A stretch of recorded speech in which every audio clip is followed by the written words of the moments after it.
Hey, I'm Erica from P.S. I made this. Today, I'm going to show you how to turn this into these. Let's get started. This is probably one of my favorite activities ever. Tie-dye's the best, and combined with my love of interiors, I don't know what's better. So get excited, I'm going to show you how to tie-dye 2 throw pillows.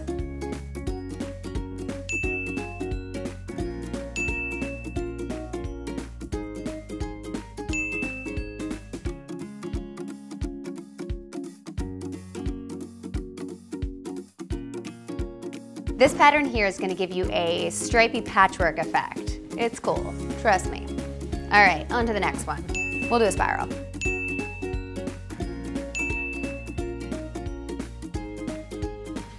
Time to dye. Now, if you're doing this project inside, I highly recommend covering the surface. I took my Fab Fit Fun box, of course, and I used the cardboard and opened it up. So whether you have an outdoor backyard, that's great, but if you don't, definitely cover a surface because you don't want dye getting on your furniture. Now when you're ready to go back for your second color, take the teal, and I like to go right over that rubber band line. All right, we're gonna put this aside and we're gonna do our teal, and we're just gonna submerge this one and see what happens. Keep in mind, it's better to go lighter on your dye because you can always add more later. All right, we're gonna let these babies sit for a second before we take off the rubber band. It is that time where we get to do the reveal of our pillowcases. Got my trusty scissors because it's just easier.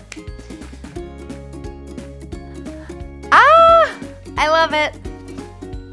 Pretty great. That's the thing about tie-dye. No matter what you do, it always turns out awesome. All right, next one.